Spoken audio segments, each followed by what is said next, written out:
Basi ndugu zangu, kuna kitu nataka tuweze kuangalia sabato ya leo. Na kitu ambacho nataka tuangalie sabato ya leo, wote mlioko humu ndani niwakaribishe sana. Wale mlio wageni, kama ndugu yangu hapa, karibu sana ndugu yangu. Ninapendezwa niwe na kuona na kutambua uwepo wako, napendezwa nacho. Kwa nakukaribisha sana ndugu yangu. Lakini pia ndugu Ethrom pamoja na ndugu hapo, karibuni sana. Karibuni sana. Basi na wale mlioko online niwakaribishe katika channel hii ya Tubuni na Kuiamini Injili. Katika darasa la Biblia. Darasa la Biblia. Darasa la Biblia ni kitu ambacho kinafundisha sana, hasa kwa wale ambao ni wageni katika imani ya Kiadventista wa Sabato. Lakini pia hata wale wenyeji ambao nao hawaelewi bado wanakaribishwa, na itakuwa ni darasa zuri.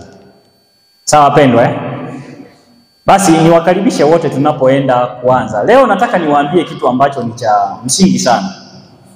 Unajua, tukizijua nyakati, sikiliza vizuri, tukizijua nyakati tunazoishi kwazo,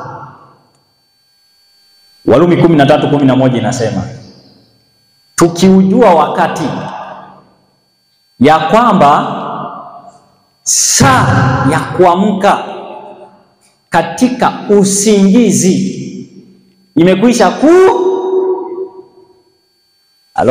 enda Warumi 13:11. Tukiujua wakati ya kwamba saa ya kuamka katika usingizi imekwisha fanya nini? Kuadia. Kuna vitu vya kufanya. Anasemaje? Soma. Naam. Tukiujua wakati. Tukiujua wakati ya kwamba saa ya kuadia ya kuamka katika usingizi imekwisha fanya nini? Najua kuna usingizi, watu wanatembea barabarani na wanaendesha gari na bado wana usingizi na hawajaamka bado. Mimi sizungumzii usingizi unaojua wewe. Kuna saa ya kuamka katika usingizi. Ikisha kuadia, watu wanatakikana waujue huo wakati. Hiyo ya wana wa Isakari, sitasoma hiyo. Kwa hiyo kuna haja ya ukisha ujua wakati, ndugu zangu, sawa kuna haja ya kujua nini ambacho unafanya, si ndio? Katika Timotheo wa pili sura ya 3 fungu la kwanza, enda hapo. Hiyo ndo naanza kusoma mimi. Timotheo wa pili sura ya 3 aya ya kwanza tunasoma, alafu tunaomba. Nataka niwaambie mambo 7. Mambo mangapi? Sikiliza kichwa cha somo ambacho nataka nikitoe hapa. Somo la leo tutaenda kuangalia mambo 7 yaliyo mbele ya watu wa Mungu tangu leo. Tarehe ngapi? 20 na ngapi? 26. Mwaka gani? Ya mwezi wa ngapi? Wa 4, si ndio? Kwa hiyo 26 hiyo ni tarehe, mwezi wa 4 ya mwaka 2020 na ngapi? 25. Ninasema mambo 7 yaliyo mbele yamewagoja watu wa Mungu. Mambo mangapi? 7. Kwa hiyo hayo mambo 7 nitashughulika nayo tunapoanza mpaka mwisho. Maana usipoelewa mambo hayo 7, hautajua hata utafikiri ufanye nini. Utajua, utakuwa unatembea. Lakini nataka nikwambie kitu kimoja, Biblia inakisema ndugu zangu. Inasema nini? Timotheo wa pili 3:1. Soma. Nasema hivi. Anza. Lakini ufahamu neno hili. Sasa wanaambiwa watu wa Mungu wajue, wafahamu neno hili gani? Kwa siku za mwisho kutakuwako nyakati za hatari. Ati? Siku za mwisho kutakuwako nyakati za hatari. Biblia inasema ujue ya kwamba siku za mwisho kutakuwa na nyakati za hatari. Angalia hiyo, Biblia imesema siku za mwisho kutakuwa na nyakati za hatari. Vodacom, Airtel, TTCL yenyewe anasema yajayo yanafurahisha. Biblia inasema siku za mwisho zijazo zitakuwa ni nyakati za hatari. Dunia inasema yajayo yanafurahisha. Unaona zinakuwa zinapatana? Hapana. Wakati Mungu anasema ni za hatari, dunia inasema zitakuwa ni kufurahisha. Sijaona mtu anafurahiaga hatari mimi. Sijaiona. Ni voda tu. Ni voda. Na nikisema hivyo sipingi hizo. Ninapinga sentensi za kusema yanayokuja yanafurahisha. Yanayokuja yatafurahisha kwa wema tu. Watu wa Mungu ndio watafurahi. Lakini hata wao wenyewe cha moto watakiona. Nimesemaje? Cha moto watafanya nini? Kwa Biblia inapotazama siku zijazo, inaona siku hizo za mwisho kutakuwa ni nyakati si za raha, ni za hatari. Lakini dunia ikipiga picha za mwisho, siku za mwisho, yeye inaona mambo yatakuwa ni mazuri. Kama ni lami watajenga mpaka flyover. Kama ni ndege zitakuwepo mpaka za mtu mmoja mmoja. Unaingia kwa ndege, mtu mmoja huyo unaondoka. Kama motoka, kama pikipiki, private. Kwa dunia ikitazama mbele, inaona miaka mingi ya mafanikio. Inaona vitu vingi ni vizuri. Watu wakitazama huko mbele wanasema tutajenga mashule, tutajenga mavyuo, tutajenga nini, wanaweka hiyo. Ndio inavyoona dunia. Watu wa Mungu wakiandika Biblia, wakitazama siku za mwisho, wanaona hatari inakuja. Na wakiona hatari inakuja, huwa wanapiga kelele kuonya. Mika 3:8. Naanza kusoma mimi natembea hiyo. Mika 3:8. Soma hiyo alafu tuanze sasa. Tuombe tuanze. Siku hizi za mwisho yako mambo 7. Matukio 7 ambayo watu wa Mungu ni lazima wakutane naye. Ukimisi moja imekula kwako. Na ninatoa hii sentence inasema hivi, there is no time. Hakutakuwa na muda kwa ajili ya nini? Ya kubadilisha. There is no second chance, brother. There is no second chance. Hakuna. Kitakacho kuwepo ni moja, ukifeli imekula kwako. Soma sasa. Nasema hivi. Bali mimi. Sasa Mika 3:8 anasema bali mimi hakika nimejaa nguvu kwa roho ya Bwana. Nimejaa nguvu kwa roho ya Bwana. Nimejaa hukumu na uwezo. Nimejaa hukumu na nini? Na uwezo. Mika anasema, sema mhubiri Yakobo kosa lake. Sema sifa zake. Kosa lake. Kumbe Mika akienda kuhubiri kwa Yakobo anamhubiri nini? Kosa lake. Watu wa Mungu na watu wote duniani hawapendi kuambiwa makosa. Wewe subiri utaona, na Israeli nini? Kumbe Israeli, kanisa la Mungu, liko na nini? Liko na dhambi. Halafu watu wa dunia wako na makosa na dhambi kwa pamoja. Sasa watu wa Mungu wanapoona hatari inakuja, ni lazima wapige kelele, waonye makosa. Sasa tuombe, alafu tuendelee.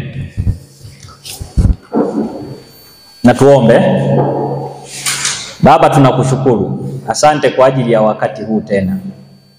Watoto wako tunaenda kusoma neno lako. Tafadhali tunakusihi, zungumza na mtoto wako aliyeko online. Msaidie kuelewa hiki. Lakini pia tuliyoko humu ndani. Baba, Roho wako mwema ni msaada kwangu mimi ninenaye. Nakusihi nitumie sawa sawa na mapenzi yako. Zungumza na watoto wako. Uanze nasi tunapoanza hata mwisho. Neema yako itutoshe tunapoanza. Ulinzi wako uzidi kuwa pamoja nasi sawa sawa na mapenzi yako. Nasi tumeomba kwa jina pekee la mwanao Yesu Bwana wetu. Amina. Mbarikiwe. Sasa tuanze, mambo hayo ni gani? Mambo ngapi? 7. Tuangalie kwanza hayo mambo ni gani. Sasa anzo cha kwanza, kitu ambacho nataka nikwambie cha kwanza, kama unaandika andika. Jambo la kwanza kinaitwa sanamu ya mnyama. Hiyo andika. Andika kabisa. Jambo la kwanza ambalo watu wa Mungu lazima wakutane nalo mbeleni, moja, tangu leo hii nazungumza, tarehe 26 mwezi wa 4 20 ngapi? 25. Sawa? Jambo la kwanza watakutana na kitu kinachoitwa sanamu ya mnyama. Hiyo weka kwa akili na kichwa. Imekaa? Naenda ya pili, andika kitu kinaitwa pepeto. Na yaolozesha kwanza, pepeto au kupepetwa. Tunaenda kupitia hizo zote. Sawa? Mambo ya tatu, jambo la tatu kinaitwa alama ya mnyama. Leo yaweke tu. Tutapitia moja baada ya jingine. Tutapitia. Tukienda ya kwanza tukaishia hapo, tutaenda darasa la pili. Najua hata hivyo mtu aanzi tu la 7 tu, anaanzia la kwanza, chekechea ya kwanza, nursery, kindergarten. Anacheza na maji wakati wa mvua. Sinaona hiyo? Watoto wanapitiaga hayo. Sasa walioko magorofani hata mchanga wa uchuzi. Si ndio? Kimwambia udongo, anakuuliza soil, what is the soil? Anakuuliza soil ni nini? Watoto wa magorofani. Akitoka kwa gorofa anaingia kwa gari. Soil ya ijui. Wako huko dunia wanaishi. Sikia, inabidi umpelekee kwa maabara sample. Tunaposema soil ni hii, haijui. Aya, hiyo ni mfano. Tumefika ngapi? Ya 3, si ndio? Ya 3 tumesema ni alama ya nini? Ya mnyama. Sawa? Wacha nizipange vizuri kabisa. Nisije nikazi koroga hapo, itakuwa ni changamoto. Alama ya mnyama ya 4, kufungwa kwa mlango wa rehema. Jambo la 4, kufungwa kwa mlango wa rehema. Nikisema kufungwa kwa mlango wa rehema, maana yake hakuna dhambi ya mtu itasamehewa, hakuna. Hiyo uimeze. Ni lazima watu wa Mungu waipitie. Sawa? Jambo la 5. Jambo la ngapi? La 5. Inaitwa kipindi kifupi cha taabu. Lazima upitie. Kama utataka kuokolewa, ni lazima upitie kipindi kifupi cha taabu. Sawa pendo?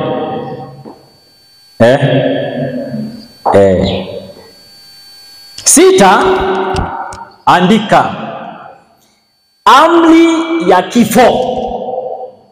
Unapitia wakati mzuri kidogo wa taabu kidogo, alafu baadaye unatangaziwa sasa unakufa. Amri ya nini? Ya kifo. Na mwisho ya 7 inaitwa mapigo 7 ya Mungu. Mambo mangapi hayo? 7. Na la mwisho la 7 nasema ni mapigo 7 ya nani? Hilo lingine nimesema hivi, somo nimesema hivi. Mambo 7 ambayo watu wa Mungu lazima wapitie kabla Yesu hajaja. Manake hao yakiisha, basi tunasubiri Yesu afanye nini? Akuje. Si ndio? Simeyaorozesha vizuri.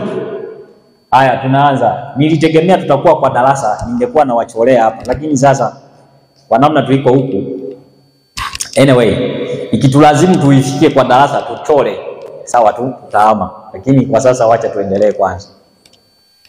Sawa Maana sina board. Ubao wangu niliacha Mwanza.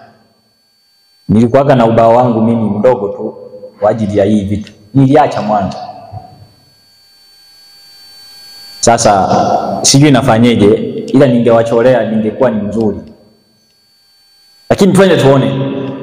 Niliacha kabisa nyumbani kabisa. Sasa nimejaribu kutafuta hapa pia na penyewe nimekosa. Lakini pia kungekuwa labda na projector ningekuwa nawaonyesha, lakini nayo ameenda nayo mchungaji Oscar. Sasa ninaomba tu kama kuna mahali hutanielewa uniulize. Sawa? Uniulize tu, ninaomba hiyo. Maana ni darasa, si mahubiri, mimi si hubiri hapa. Mimi nafundisha. Sawa wapendwa? Haya. Tukianza na kitu kinaitwa sanamu ya nini? Ya mnyama. Kwanza kidogo, kabla ya hukumu, kabla ya kitu chochote kutokea, Yesu alituambia kitu kimoja. Yohana 13:19. Twende. Kuna kitu hapo. Ukiona kabla ya hukumu haijakuja, kuna kitu ambacho Yesu anatuelekeza kwanza. Hataki watu wake wapotee, yeye anataka watu waokolewe. Nisomee haraka twende. Sema hivi. Hiyo kwanza ni sio mada yangu hiyo, nakuonyesha tu. Twende. Sema hivi. Tangu sasa nawaambia. Tangu sasa Yesu aliwaambia wanafunzi wake jamani, na kama anavyotuambia leo hii. Anasema tangu saa hii, na mimi nasema tena, tangu sasa hivi. Nawaambia kabla hajatukia. Nimewatajia haya mambo kabla hajafanya nini? Hajatukia. Kwa nini? Yakitokea mpate kuamini ya kuwa Yesu ndiye mwana wa Mungu. Na ndiye Biblia imesema. Si ndio? Yesu akawaambia nawaambia mambo kabla hayajatokea. Kwa hiyo kumbe Mungu huwa anasema kwanza kabla jambo jenyewe halijafanya nini? Halijatokea, anatoa maonyo. Sasa sikiliza wewe, nikwambie onyo aliyotoa Mungu. Si usikie? 14:9 Ufunuo. Sikia hiyo. Sanamu ya mnyama iko hapo. Na kwa sababu ni darasa la Biblia, leo naomba sita display roho ya unabii popote. Ninaomba tu ni Biblia tu. Japo roho ya unabii imefafanua vizuri sana haya mambo. Lakini wacha nitumie Bible leo. Kwa ajili ya wengine wako wa Jumapili wasioelewa haya. Tusaidizane maana tunatakikana wote tuokolewe, si ndio? Wako wengine wako mtandaoni, wanatakikana wafahamu online. 14:9 twende Ufunuo. Onyo la mwisho kwa dunia Mungu akatoa, sema. Na mwingine Malaika watatu. Huyu ni malaika watatu. Akafuata. Akasema kwa sauti kuu huyo malaika.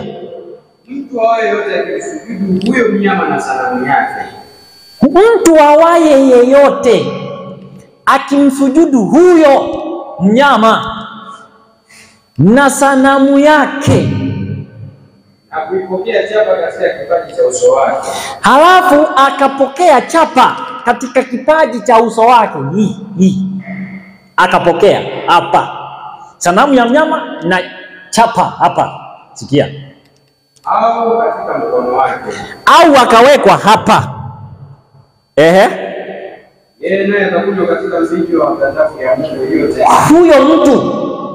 Huyo mtu atakunywa katika mvinyo wa ghadhabu ya Mungu iliyotengenezwa pasipo kuchanganywa na maji. Sasa hasira ya Mungu inasemekana haijachanganywa na nini? Iko concentrated. Umenipata vizuri? Iko concentrated.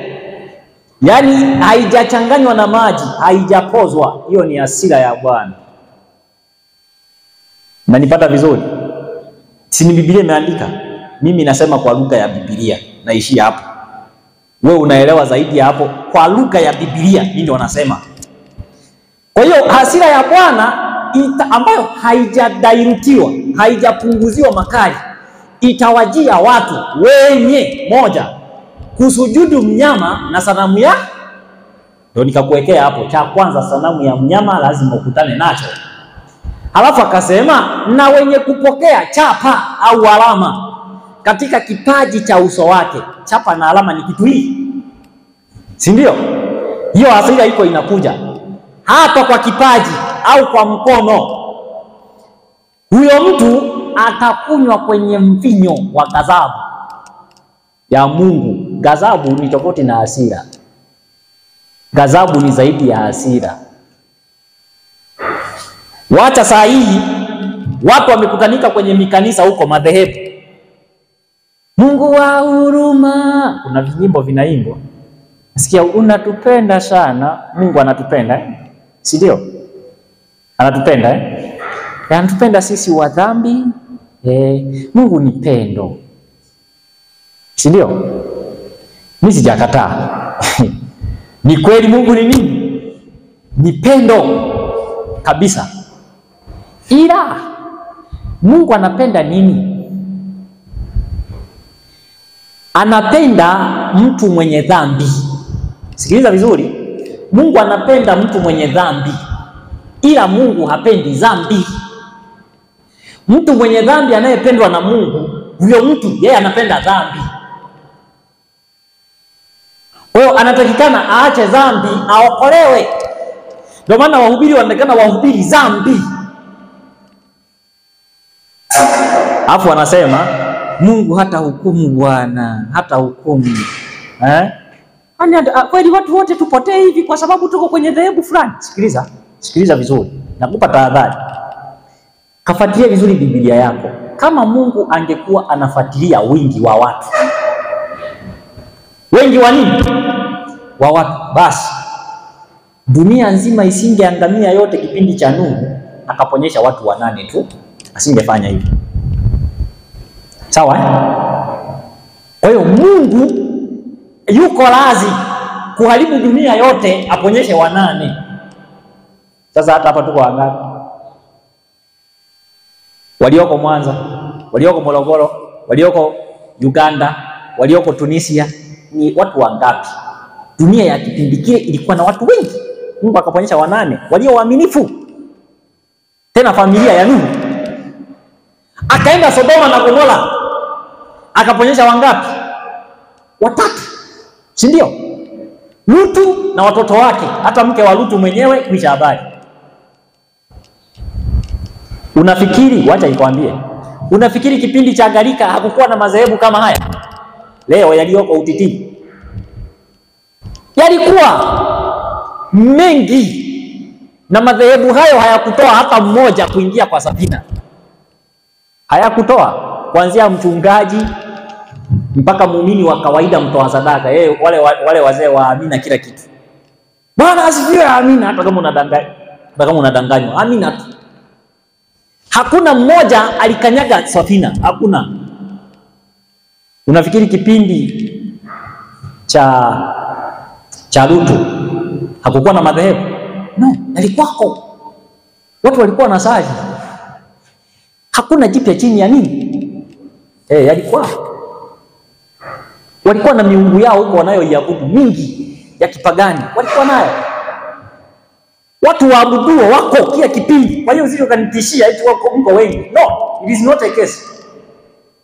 Kwanza Mungu anatambua wachache. Anasema jirindeni nyinyi kundi dogo, maana Bwana amewata wachache. Na mahali fulani akasema,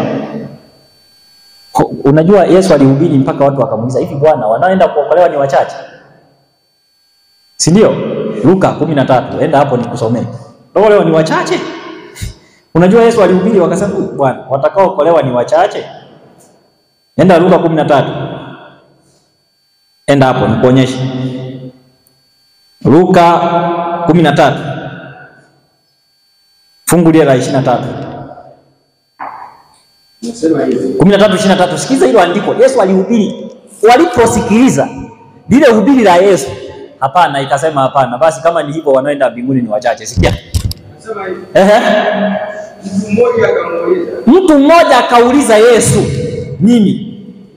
Je, Bwana Mungu wangu, watu wanaookolewa ni wachache? Hivi Bwana, watu wanaookolewa ni wachache? Maana alijua kutokana haya mahubiri, kama kuna mbingu basi ni wachache kweli watakaookolewa. Endelea kujibu swali, jibu Yesu sasa. Watakaookolewa ni wachache, kwa hiyo tufanyeje? Sikia. Akawaambia, jitahidini kuingia katika mlango ulio mwembamba. Jitahidini muingie kwenye mlango mwembamba. Kwa nini? Kwa maana Kwa maana nawaambia ya kwamba wengi watataka kuingia.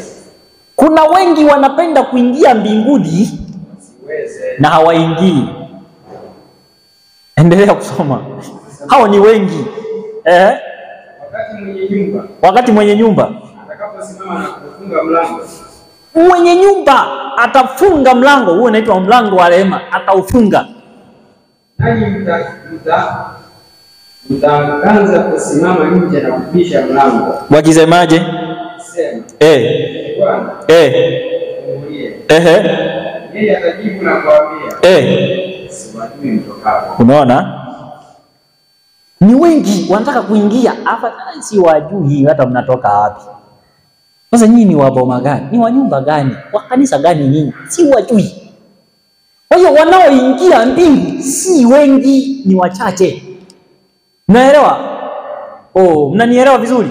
Kwa hiyo sera hoja hapa inakuwa si watu wengi. Ni wachache walioamini. Msije kaanza kuhangaika tu kutafuta watu wengi. Wengine hata hawaokolewi, wameshakata tamaa. Akasema jitahidini kuingia mlango mwembamba. Huo mlango watakaoingia ni wachache. Lakini mlango ni mpana wa kwenda jehanamu na wanaoenda ni wengi. Sasa nataka watuwe wengi kwa nini? Wewe sikia hapa tumeokotezana huko. Mahali mingi. Lakini subiri ibada ya kesho ndio utaona balaa hiyo. Ni wengi. Haya, wacha tuendelee. Akasema atakaye sujudu mnyama na sanamu yake. Kwa kitu cha kwanza kukutana nacho ni nini? Ni sanamu ya mnyama. Sasa lazima tujiulize, hii sanamu ya mnyama ni kitu gani? Naona hiyo lazima tuulize. Sasa enda kitabu cha Ufunuo 13:11. Na cha ajabu najua hakuna mahali labda nimeandaa somo. Sijaandaa, mimi naongea kitakachokuja. Si ni darasa? Darasa mimi naongea kitakachokuja. Wazo tu ni kwamba tunaangalia vitu 7 watu wa Mungu lazima wafanye nini? Wapitie. Kitakachokuja ndipo naweka. Haya twende. Nasema hiyo. Kisha nikaona mnyama mwingine. Akapanda juu kutoka katika nchi. Sikiliza. Wewe ngoja kwanza. Tujue kwanza maana ya mnyama ndipo tusome. Si ndio? Naomba niulize, naweza tukarudia kumbe kitu wanajua. Haya.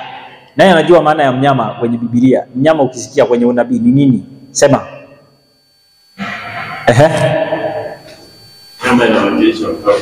Inawakilisha ufalme. Unasoma wapi? Andika. Danieli 7:17 na 23. Hiyo ni kwa wakati wako utasoma. Kwa hiyo makanisa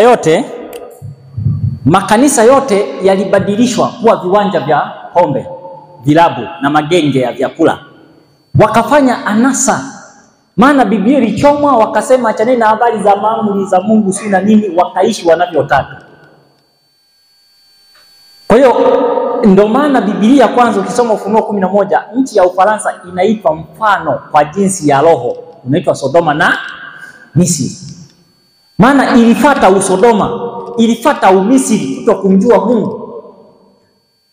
Lakini ilipofika mwaka 1798 Papa alikamatwa, akapelekwa kule Valencia, akafungwa.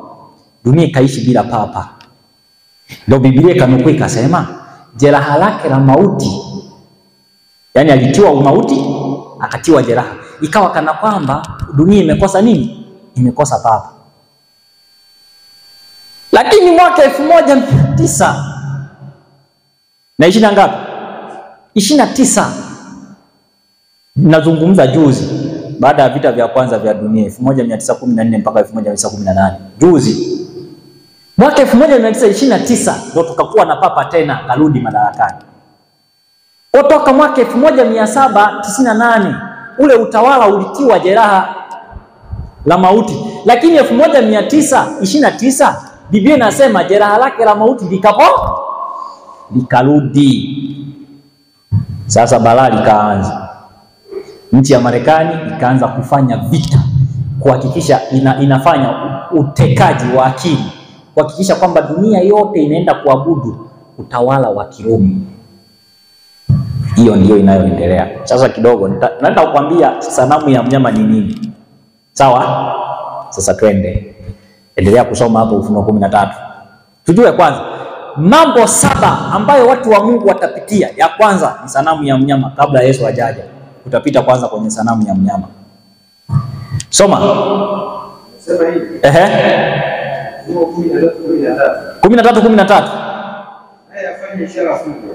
Huyo anafanya ishara kubwa. Hata kufanya moto kushuka kutoka mbinguni kuje juu ya nchi mbele ya wanadamu. Haya, miujiza yote ya kishetani. Manabii wengi wote wanaotoa mapepo na nini na kujidai wanatoa mapepo, hiyo yote ilianzia Marekani. Lakini lengo lake ni nini?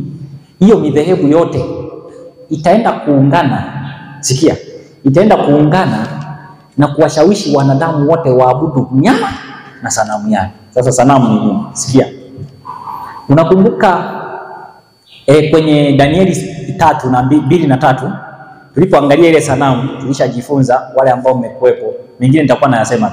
2 na 3 kuna sanamu pale ya Nebukadneza alisimamisha. Dhahabu, sijui fedha, shaba, chuma, si ndio?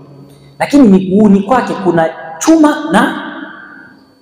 chuma na ukifuatilia tafsiri yake tulisema chuma inamaanisha nini? Serikali. Alafu udongo inamaanisha nini? Kanisa. Sasa kwenye Danieli 3 pale analazimisha chuma na udongo vifanye nini? Viungane kwa pamoja. Kwa tunapata kwamba ili hii sanamu itengenezwe, kumbe isimame, kuna chuma na udongo lazima zifanye nini? Ziungane. Udongo unawakilishwa ni mahali ambapo neno la Mungu huwa linatiwa. Nakumbuka Yesu alisema mpanzi alitoka kwenda kupanda. Kwa hiyo Yesu anajifanisha na mpanzi wa mbinguni aliyetoka mbinguni akaenda shambani. Shamba ni ulimwengu. Akafika akaanza kupanda ule udongo unaopokea mbegu, na mbegu ni neno la Mungu. Anamaanisha udongo ni kanisa. Kwa hiyo kanisa na serikali zitataka kufanya nini? Kuungana, lakini it is impossible. Lakini leo tunawashuhudia hiyo muungano, si ndio? Si niliwaonyesha hata siku ile? Acha nikuonyeshe. Sisi niko tunazo tu saa hii tu. Tunasikia tu hata hapa tu na kuonyesha tu, alafu tunaendelea. Acha nikuonyeshe, niko nayo hapa kwa kompyuta yangu. Sasa angalia hii miungano inayotengenezwa leo. Wacha tutafute. Muungano wa makanisa. Hapa. Amekubalika na CCT ndio waliouandaa, na ndipo akashirikisha kwa wenzao CPCT pamoja na Wasabato.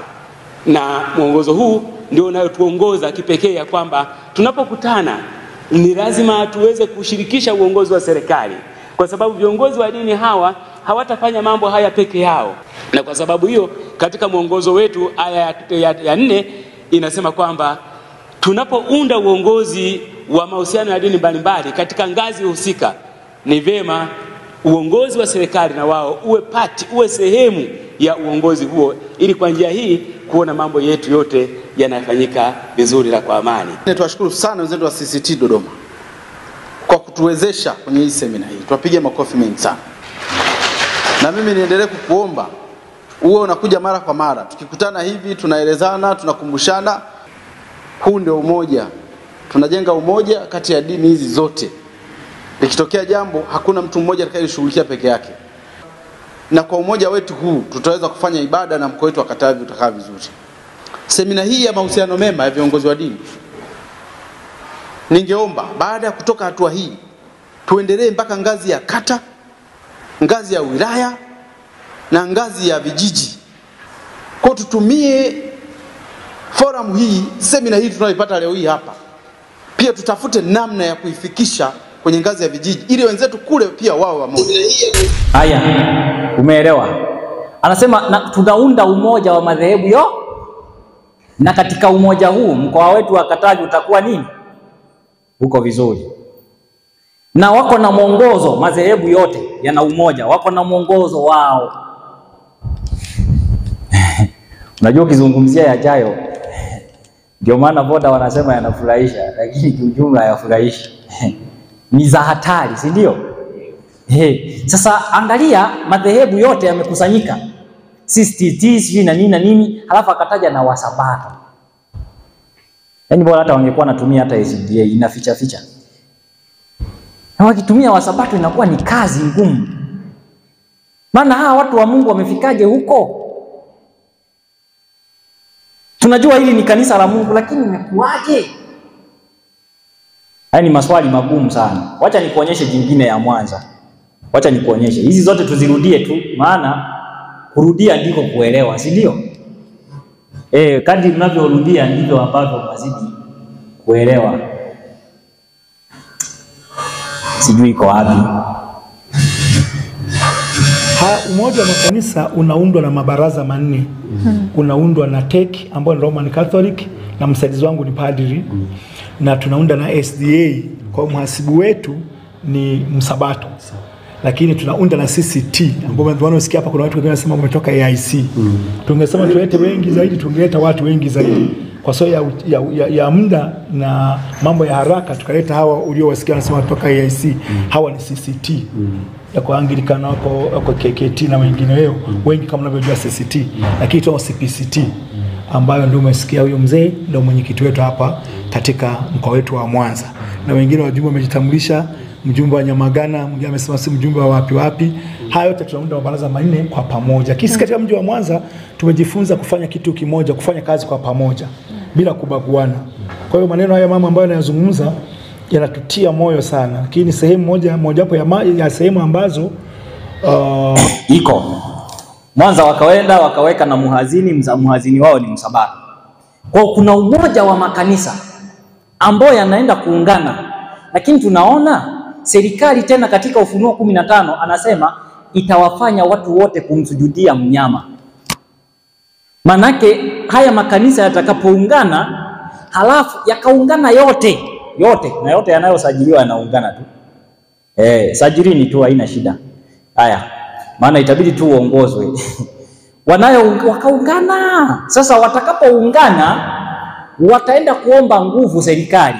Yaani serikali itaenda inafanya nini? Inaenda kuombwa nguvu. Kwa hiyo serikali inaenda kuombwa, yani inaenda kuombwa nguvu na kanisa. Alafu kanisa linakuwa linaongoza serikali badala ya serikali kuongoza nini?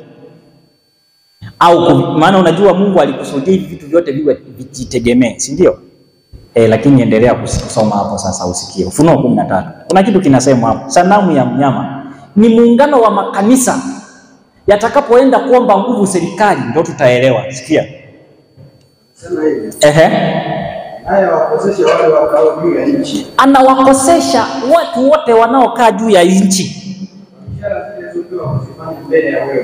Ndio Akiwaambia wakao juu ya nchi, anaambia wanaokaa kwa nchi, fanyia sanamu yule mnyama. Anawaambia fanyeni umoja, tengenezeni sanamu ya mnyama. Aliyekuwa na jeraha la upanga naye akaishi. Aliyekuwa na jeraha la mauti au upanga, lakini baadaye likapona. Endelea. Sema hivi. Ambao ni utawala wa Roma. Endelea. Atapewa kutia pumzi katika ile sanamu. Hiyo ndo nataka sasa.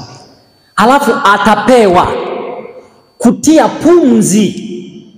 Hata ile sanamu ya mnyama ifanye nini? Ile sanamu ya mnyama iseme. Yaani ni sanamu ila imetengenezwa, ila inaenda kusema. Unaona hii miongozo waliotengeneza hii. Hii miongozo ni kinyume cha miongozo yote walionao makanisa. Wataenda kuomba nguvu serikali. Na serikali nayo itawalazimisha. Itatia pumzi. Yaani makanisa yataungana. Sikiliza vizuri. Ni muungano. Sasa nataka niwaongezee kitu kingine wakati muungano huu unafanyika. Kwenye yale mambo 7, wakati huu muungano yanafanyika, kuna kufungwa matita matita. Na wewe usikie hicho kitu?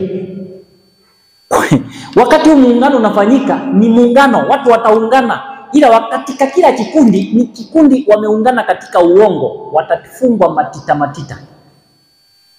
Kama leo unavyoshangaa kila kitu tu kina muungano, mara umoja si wa nini, umoja si wa nini, umoja si wa nini, umoja si wa nini. Hayo ni matita matita na wanaandaliwa kwenda kuchomwa. Sasa kidogo nipate vizuri hapo. Tunaenda taratibu. Yatakapoungana haya makanisa yataenda kuomba nguvu serikali. Serikali itatia pumzi. Ikishatia pumzi inanena. Sasa ikinena inafanya nini? Soma. Sema hivi. Hata ile sanamu ya mnyama inene. Ikinena Na kuwafanya hao wote. Na kuwafanya hao wote Sio sujudu sanamu ya mnyama. ambao hawatasujudu hiyo sanamu. Ona hiyo. Kumbe wasipoingia, sikiliza kidogo wewe. Sikia. Unajua dini zote ziko pale, zimeshaungana. Yaani Waislamu wako pale, Wakristo wote wako pale, Wasabato nao wako pale. Kwa kwenye ule muungano ni movement imebeba vitu vingi. Sasa inasema wale watakao kataa kuingia pale. Hivi chukulia sasa mfano. Waislamu wako pale, Wasabato wako pale na Wajumapili nao wako pale. Swali, wale watakao kataa kuingia pale, hao watakuwa dini gani? Wataitwaje? Lazima ujiulize sasa. Ndio maana watauawa. Kwa nini? Sikiliza.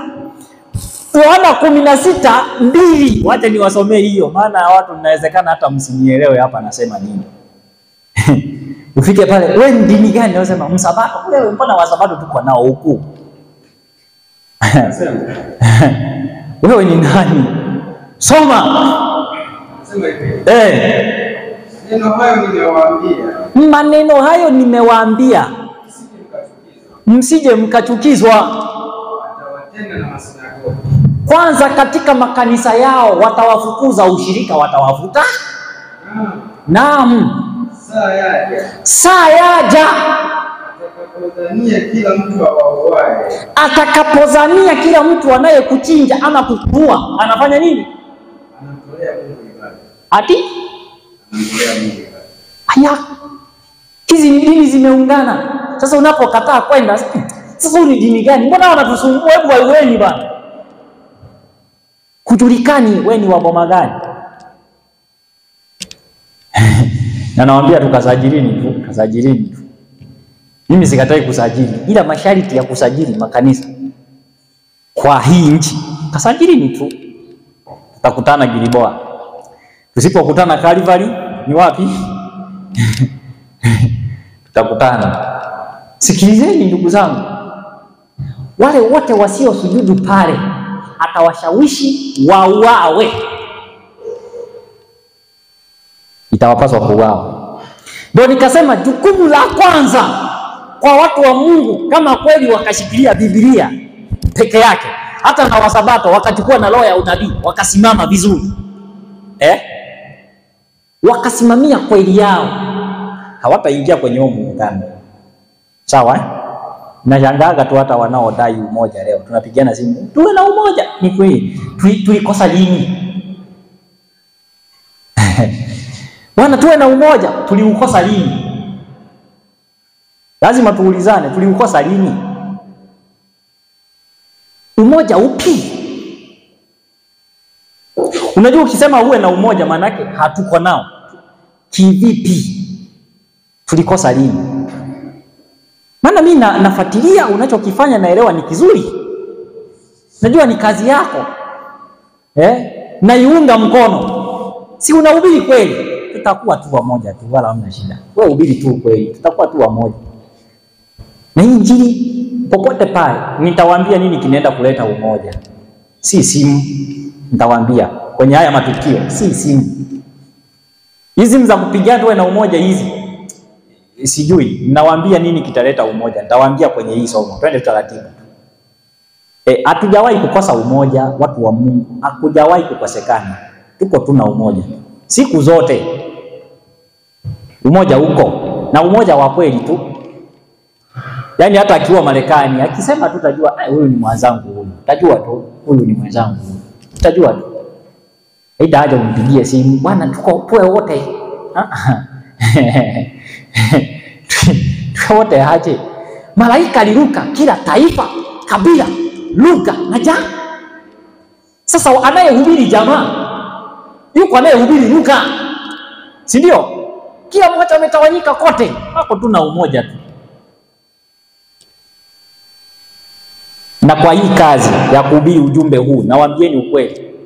Wale mtakaohubiri mnaonisikiliza hapa, atakayehubiri huu kweli huu ni lazima kwanza awe amekusudia kuwa peke yake kwenye uwanja wa vita mpaka mwisho, ndio ataweza.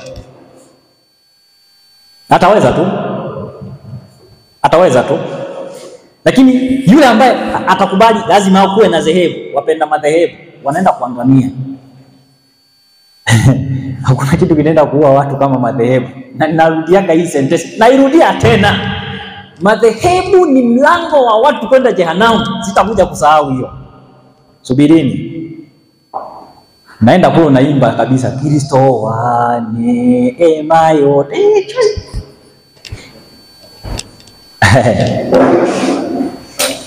Tuko sawa?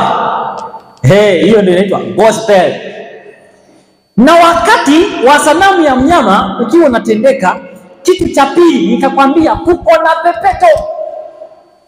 Kuko na nini? Pepeto. Hiyo ni jambo la pili. Sanamu ya mnyama hiyo tumeshaona ni muungano wa makanisa na serikali. Aya, safi. Sasa wakati makanisa yanaungana na serikali, yani yenyewe kwanza yameungana, halafu yakaungana na serikali, kitakachofanyika kwa watu wa Mungu waaminifu ni kitu kinachoitwa pepeto. Kupepetwa. Najua nazungumza saa hii kitu kinaendelea. Pepeto linatoa vitu vingapi? Nisikilize vizuri, linatoa vitu viwili. Linatoa magugu, linatoa na nini? 9:9 Amosi. 9:9 Amosi. Amosi 9:9. Enda hapo. Si ufike? 9:9 Amosi. 9:9 Amosi akasemaje? Nitapepeta nyumba ya Israeli kwanza. Sikia. Amosi 9:9. 9:9 kenda Amosi. Kwa maana angalieni nitatoa amri. Bwana atatoa amri. Nami nitaipepeta nyumba ya Israeli katika mataifa yote. Nitaipepeta nyumba ya Israeli. Waza kidogo sasa, lazima ujiulize. Nyumba ya Israeli si ni Israeli huko? Sasa anaposema katika mataifa yote wanafikaje mataifa mengine? Zile akili za kusema Israeli ndio hiyo ya Netanyahu rais wake. Lakini anaposema Mungu kwa Amosi anasema atapepeta nyumba ya Israeli katika mataifa yote. Tanzania ni taifa. Kwa nini kuna Israeli humo? Watu wanajua ni ya Netanyahu ambayo inapigana vita saa hii. Si hiyo. Hiyo iliachwa zamani kitambo, tangu mwaka wa 31 AD. Mwaka wa 31 mpaka 34 iliachwa kwa hapo. Iliachwa ukiwa na Yesu. Akasema nyumba hii imeachwa ukiwa. Ya Mathayo 23 fungu la mafungu mawili ya mwishoni ya sura hiyo. Iliachwa ukiwa. Na ilipofika mwaka wa 70 ikaangamizwa. Hakukuwa tena na Israeli taifa takatifu. Ni watu tu wasiojua Biblia. Israeli iliyoko leo ni nchi kama Tanzania. Si kitu cha kusema ni taifa takatifu. Anasema nitapepeta nyumba ya Israeli katika mataifa yote. Kumbe kila taifa uko na Israeli. Endelea kusoma. Kama vile ngano ipepetwa katika ungo. Aya, ngoja. Kama vile ngano katika lakini hata tembe moja hiyo ndogo haitaanguka chini. Sasa kidogo. wakati sanamu ya mnyama inaundwa, ni pepeto tena linafanyika kwa watu wa nani? Wa Mungu. Tena Yakobo 4:1, Petro 4:17, nyumba hiyo ya Mungu inaanziwa na hukumu. Wewe wa Sabato, nisikilizeni nao nisikiliza online. Natambua ninyi ni kanisa la Bwana. Sawa lakini hukumu yenu si huko mbele. Mimi nawaambieni hukumu yenu iko hapa kwenye sanamu ya mnyama. Wacha nikuonyeshe. 4:17. Petro kwanza 4:17. Soma. Kwa maana wakati umefika wa hukumu kuanza. Wakati umefika wa hukumu kuanza katika nyumba ya Mungu. Nyumba ya Mungu ni kanisa la Wasabato leo. Twende. Na ikianza kwetu sisi. Ikianza kwetu sisi, Mwisho wao wasioamini injili ya Mungu utakuwaje? wale walioko Ijumaa na Jumapili mwisho wao ni nini? Sikia. Kwa hiyo tunaanzia wapi? Huku. Kwa hiyo kutakuwa na pepeto kwa watu wa Mungu wakati sanamu ya mnyama ikiundwa, na katika hapo lazima vipatikane vitu vingapi? Viwili, ngano na makuku. Hapo utasikia Msabato anasema unajua ni lazima magano na magugu vikue kwa pamoja. Nauliza mpaka lini? Mpaka Yesu akuje. Yaani ni hatari. Enda kasome matukio ya siku za mwisho. Nyie mnaosoma roho ya unabii huko kwenu. Enda kasome matukio ya siku za mwisho sura ya 1. Kazi ya malaika yule watatu imeandika ikasema kazi yake ni ya kutisha. Sawa? Kazi yake ni ya kutisha. Ndiye atakayetenganisha ngano na malaika yule watatu. Wanasubiri Yesu akuje aanze, haya wewe ni ngano huku, wewe ni gugu huku. Hiyo ni pombe. Hiyo nimesema ni nini? Ni pombe. Tena ni ulevi, mvinyo umekunywa. Hiyo ni pombe ya Roma. Sawa? Hiyo imeze kwanza. Alafu tuendelee sasa. Pepeto litafanyika. Na wale watakaopatikana hapo, ile ngano itatiwa muhuri kwa Wasabato. Sawa Pepeto itatiwa nini? Muhuri. Wale ambao hawatatiwa muhuri, baada ya pepeto watakutana na alama ya subiri hapo uone. Nafikiri alama ya mnyama inakuja kujaribu Wasabato. Sabato. Alama ya mnyama hii itakuja kujaribu Msabato hata huko. Hiyo tu iko na mambo tu ya wengine tu. Ni wale wasioitii injili saa hii. Rudi Ufunuo 13. Kwa hiyo wakati sanamu ya mnyama inaundwa, jambo la pili linafanyika ni kupepetwa kwa nyumba ya Israeli na kutiwa muhuri. Watu wa Mungu wawekwe kwenye ghala, waingie mbinguni. Haya, enda 13 tulipoishia, endelea hapo. 16. Naye awafanya wote. Anawafanya wote, wadogo kwa wakubwa, na matajiri kwa masikini, walio huru kwa watumwa. Wafanye nini? Kumbe baada ya sanamu ya mnyama, watu wa Mungu watakuwa wamefanya nini? Wametengenezwa, wametenganishwa, na ni wachache tu, si 144,000. Ni wachache tu, Wasabato wachache tu, sio 144,000. Ni wachache tu waliotiwa muhuri wa Mungu, ni wachache. Halafu serikali nchi ya Marekani itatangaza kwa mara ya kwanza watu waabudu ibada ya Jumapili. Hiyo ndio inaitwa alama ya mnyama, si ndio? Hiyo ndio inaitwa alama ya watiwe chapa. Hiyo ndio chapa ya mnyama ikilazimishwa. Sasa hiyo si umeiona alama ya mnyama ni nini? Ibada ya Jumapili kisheria ikilazimishwa, ikitangazwa nchini Marekani, hiyo ni moja. anza sasa kuweka vizuri na kuwekea sasa vitu. Kama hujui matukio, tuanze sasa. Tuangalie nchi ya Marekani kwanza, itaenda kupokea proposal zote za kanisa la Roma lililounganisha makanisa yote yakawekwa chini yake, maana watakuwa na askofu wao ni papa. Yeye ndo mkubwa wao madhehebu yote. Yeye ndo anawachunga, anajiita papa, baba mtakatifu, jina la Mungu. Atakapounganisha saa hii atakuwa mkubwa tu. Japo nasikia amekufa, sio anachaguliwa mwingine. Sifurahi kufa kwake, hapana, ila sifurahi kufa kwake, ila ninapata picha ya kile kijacho. Si ndio? Mimi sifurahi kufa kwa mtu. Ninawapa pole kwanza waliofiwa na askofu wao mkubwa kabisa.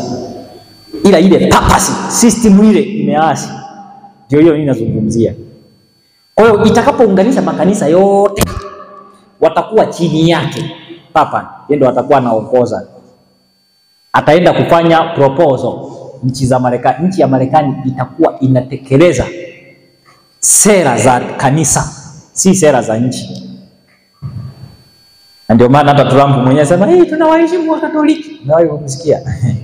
Tunawaheshimu nini? Wakatoliki. Tutafanya kazi na kanisa Katoliki, si ndio? Akasema tunaenda kujenga upya Amerika, si na nini na nini. Na nimeyaona hayo. Ndio tunaonyana. Niwaonye mbele. Mambo 7 yanaenda kuja. Sasa sanamu ya mnyama ikishaundwa, pepeto litafanyika. Watu wa Mungu wa Sabato wachache tu, si wengi hata. Kama mko milioni 2 basi ni wachache mno. Kidogo tu, kikundi tu kidogo tu. Kikundi kidogo sana itakuwa hapo cha Wasabato. Alafu nchi ya Marekani itatangaza nchini kwanza. Mara ya kwanza itatangaza nchini kwanza. Itatangaza hivi: Amerika yote tunatunza Jumapili. Wanaita leo Earth Sabbath. Kama una Google ukiandika Earth Sabbath, Sabato ya dunia, unaandika tu Earth Sabbath, inaitwa Jumapili. Leo hii inaitwa Sabato ya dunia. Ni kweli ni ya dunia. Sisi tunafuata ya nani?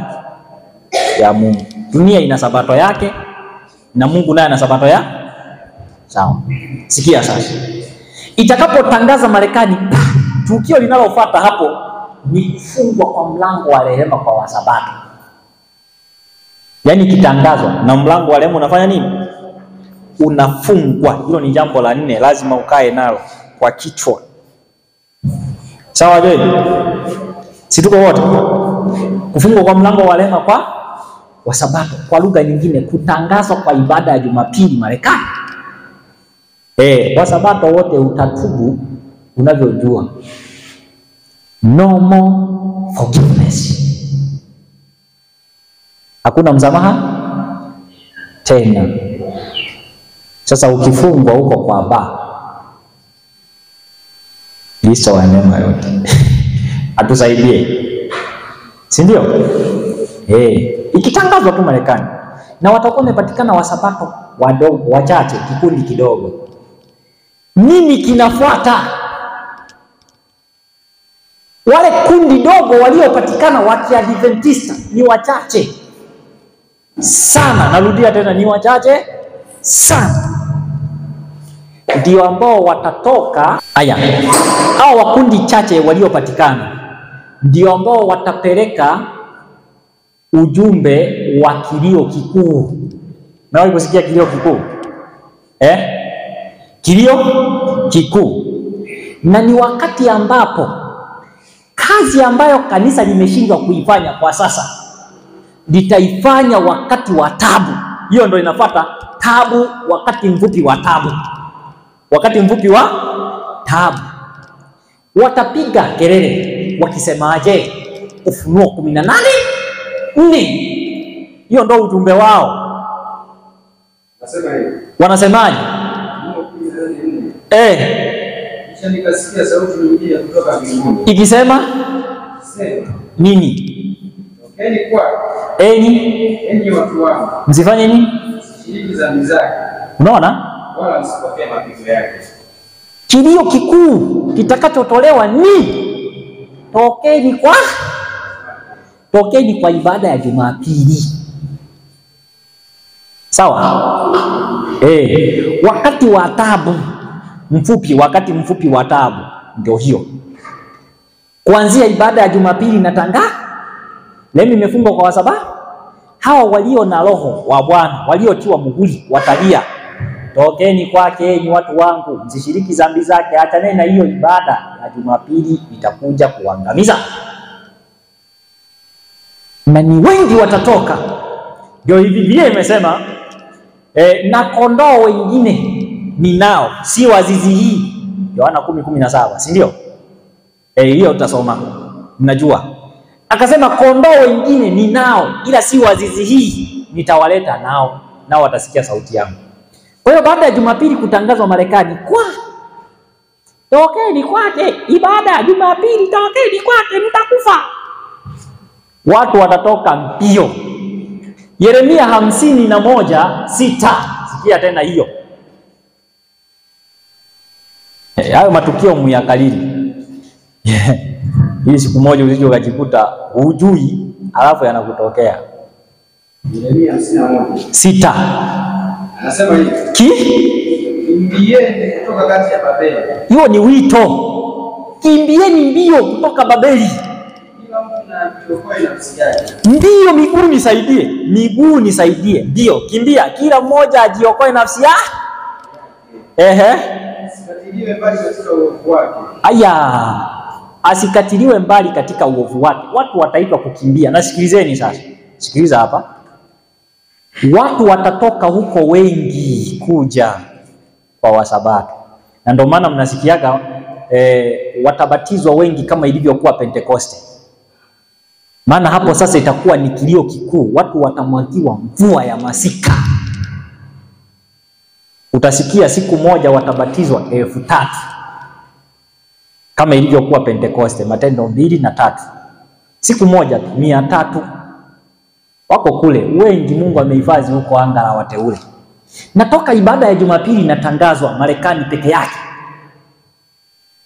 Wakati huu wa taabu mfupi ambapo Mungu anatangaza kupitia watu wake, tokeni huko mkuje, tokeni huko mkuje, tokeni huko mkuje. Watakapokuja hesabu yao itakuwa ni 144,000 waliotoka nje na Wasabato waliowaita. Wakati huo ndo 144,000 wanatengenezwa. Umesikia sasa? Wakati wa kutengeneza 144,000 si leo. Nikasikia wengine wameanza kupeana kadi. Nani wana matengenezo? Ni wehu. Eti ukihubiriwa ukikubali Injili unapewa kadi. Hii tutaendea Israeli. Passport. Davidian ni hatari sana. Wanafundisha hiyo. Nikamwambia hiyo ni ya kweli. 144,000 watatengenezwa baada ya ibada ya Jumapili kutangazwa Marekani peke yake. Alafu Marekani hiyo dunia yote itaambia sasa, bora tutangazie kama kwako wewe umeweza kufanya hivyo, tuambie na sisi. Kwa hiyo Marekani tena itatangaza mara ya pili dunia yote sasa waabudu juma ngapi? Jumapili. Ikitangazwa dunia yote, maana yake rehema inakoma kwa wote, kwa Wasabato na walioitwa. Kwa hiyo ibada ya Jumapili inapotangazwa nchini Marekani itakuwa ni jaribu, si kwa Wasabato, ni kwa Wajumapili. Maana itakuwa ni dini ya serikali tena. Tuna mpaka Tanzania jamani, fanyeni ibada Jumapili. Hiyo ni dini si ya Mungu, hiyo ni ya serikali. Watajaribiwa kutokea Sunday law ikitangazwa wapi? Marekani peke yake, mpaka kuja kutangazwa duniani kote. Wakati huu unaitwa wakati mfupi wa taabu. Sasa sikiliza. Hilo ni tukio la ngapi?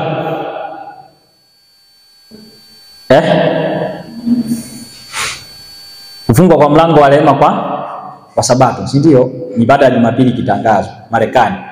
Alafu wakati mfupi wa taabu. Sasa ikitangazwa Marekani iwe, yani ibada ikatangazwa dunia nzima kote, watu waabudu Jumapili. Ni rehema imefungwa kwa wote. Rehema inapofungwa kwa wote, kuna kikundi ambacho kimekataa kuabudu huko Jumapili na bado watakuwa wanaishi dunia. Hao ni watu wa Mungu. Wao watadai tuonyesheni kwenye maandiko Jumapili iliandikwa lini, iliagizwa lini tufanye ibada. Watadai. Alafu hapo mabadiliko ya hali ya hewa hali itazidi kuwa mbaya kwa sababu itakuwa ni wakati mfupi wa taabu. Matukio mengi ya ajabu yatatokea. Na unafikiri mimi nazungumzia kama miaka 50 ijayo? Mimi nazungumza miaka michache ijayo. Sina wazo kichwani miaka 50. Mimi sina. Sijui wewe. Mimi nazungumza tu miaka michache ijayo. Ni lini sijui. Ila yakitokea upate kufanya nini? Kuamini. Biblia ndio imeandika. Haya. Sasa hicho kikundi kilichokataa dunia nzima na Mungu atakuwa amewatengeneza 144 watakuwa wameshakaa sawa. Tangazo litakalotolewa linaitwa ni amri ya kuua wote waliokataa waueni. Sawa? Waueni. Waliokataa waueni. Na ndio maana atafanya wasiomsujudia mnyama na chapa yake. Chapa ni ibada ya Jumapili lazimishwa. Sanamu ni muungano wa makanisa na serikali.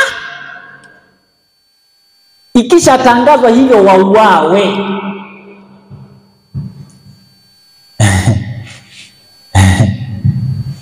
Ikisha tangazwa hiyo Biblia imeandika ikasema wakati unaofuata hapo ni wakati wa taabu ambayo haijawahi kwako tangu ulipoanza kwako nini? Taifa. Na ndipo ambapo Yeremia 30, hebu enda Yeremia 30:7. Yeremia aliona hata wanaume. Nazungumzia hapo sasa. Sikiliza, wanaume na wanajeshi walioko hapo walikuwa wanashika kiuno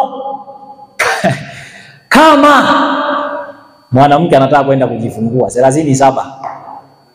So sikia hiyo andiko. Anzia 6. Anzia 6. Anasema hivi. Soma kwa sauti. Ulizeni sasa. Kaone kwamba mwanaume aona. Mkaone sasa eti mwanaume anaona nini? Utungu wa uzazi. Utungu wa uzazi. Wewe, ishaitokea hiyo? Mwanaume akaanza kuona kana yuko na mimba. Haijawahi tokea, si ndio? Sasa sikia. Mwanaume anaona utungu. Sikia. Mbona basi?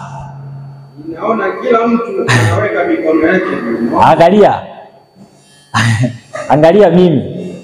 Unaonaga wanawake wanavyokuaga wakiwa na ujauzito? Anawekaga hii. Si ndio? Biblia leo iko inasema, mbona kila mwanaume anaweka mkono kwa kiuno? Soma. Kama mwanamke aliye na utungu. Kama mwanamke aliye na utungu. Nyuso zote zimegeuka rangi. Ataangalia nyuso. Nyuso zote zimefanya nini? Zimegeuka rangi. Endelea. 7. Anasema hivi. Ole. Maana siku ile ni kuu. Siku ile ni kuu. Hata hapana inayofanana nayo. Hapana inayofanana na hiyo. Ni nini? Ni nini? Wakati wa taabu yake Yakobo. Ni wakati wa taabu yake nani? Yakobo. Lakini ataokolewa nayo. Haya, tulia.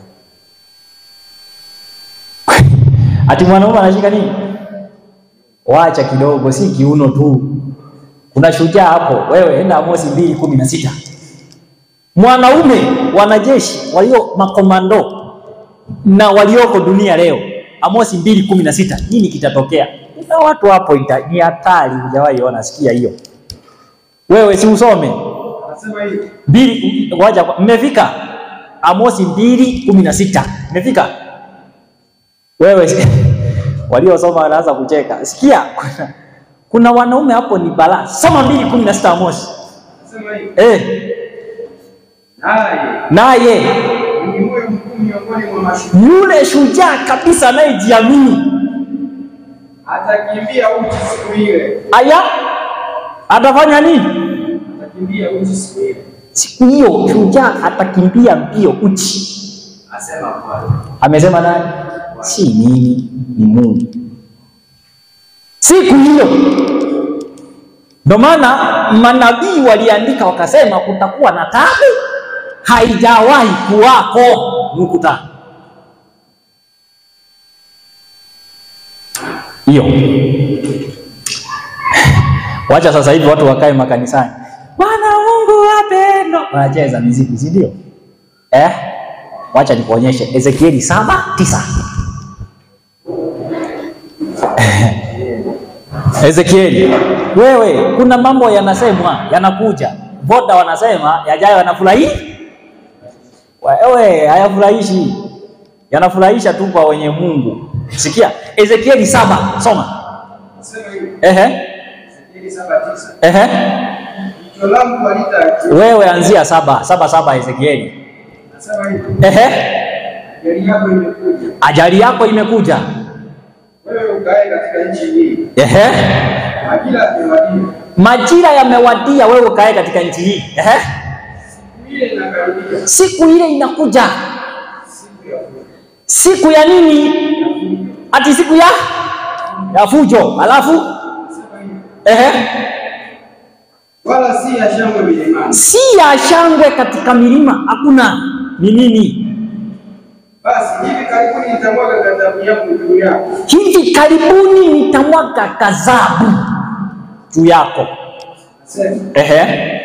Nitazitimiza hasira zangu juu yako. Nitazitimiza hasira zangu juu yako. Nani? Nami. Nitakuhukumu sawasawa na njia zako. Nitakuhukumu sawasawa na njia zako. Nami. Nitakupatiliza machukizo yako yote. 9. Nitakupatiliza. Anamwaga ghadhabu, Mungu anasema. Sikia tena. Jicho langu halitaachilia. Jicho langu halitafanya nini? Halitaachilia.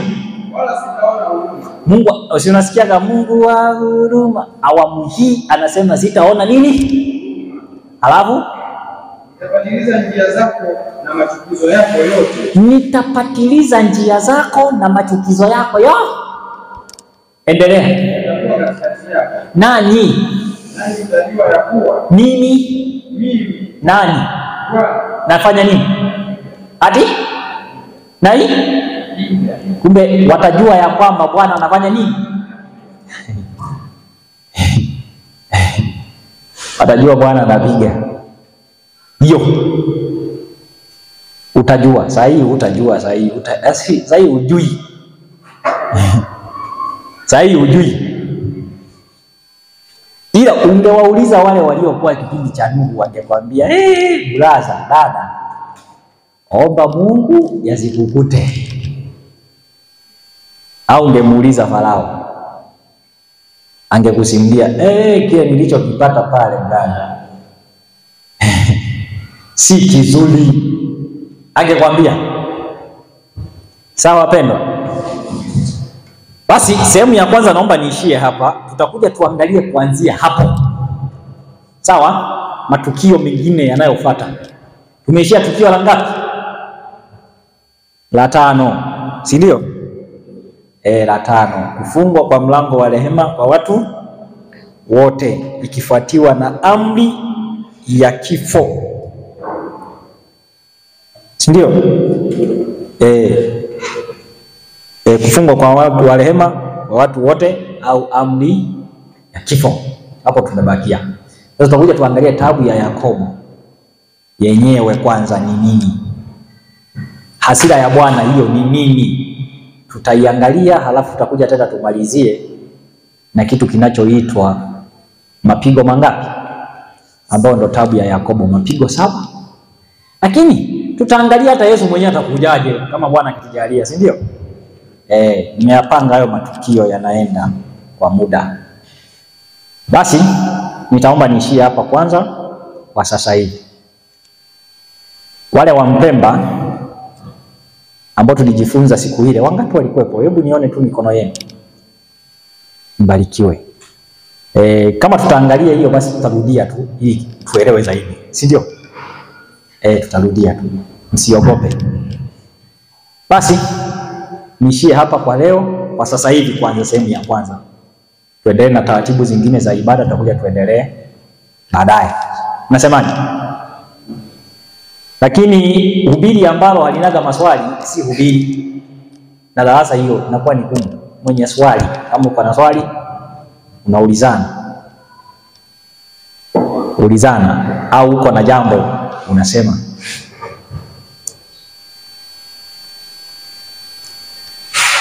Inawezekana mada ikawa ni gumu. Ingekuwa nyepesi, watu wote wangefanya nini? Wangechangia, si ndio? Nilitaka tupange hayo matukio taratibu, twende nayo mpaka siku Yesu anarudi. Basi Bwana tusaidie. Yote katika yote, siko kwa ajili ya kukuogopesha, usiogope. Kitu kikubwa ambacho nakuambia, kimbilia kwa nani? Kwa Yesu, na kuwekea Yesu ambaye ni kimbilio letu. Tusoma Zaburi ya 46, anasema Mungu kwetu sisi, 46:1 Zaburi, Mungu kwetu sisi ni nini?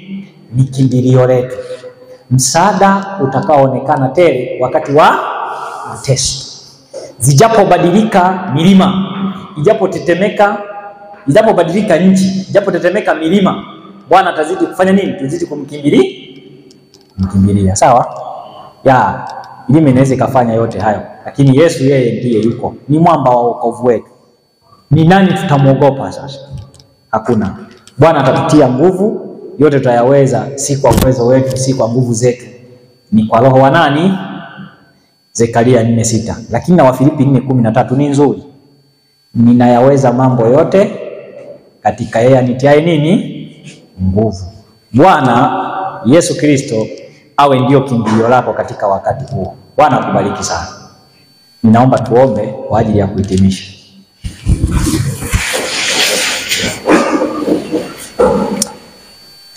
Basi tuombe. Baba mwema, tunakushukuru kwa sababu ya wema wako na ulinzi wako na uongozi wako ambao umekuwa nasi toka tulipoanza darasa hili. Pokea shukrani zetu na utukufu wa jina lako. Asante kwa neno lako, endelea kusema nasi. Tunanyenyekea miguuni pako kwa sasa. Tunaomba uongozi wako zidi kuwa nasi tena katika vitu vingine vinavyoendelea katika ibada hii. Tunaomba na kushukuru kwa imani tulionayo kwa Bwana wetu Yesu Kristo. Amina.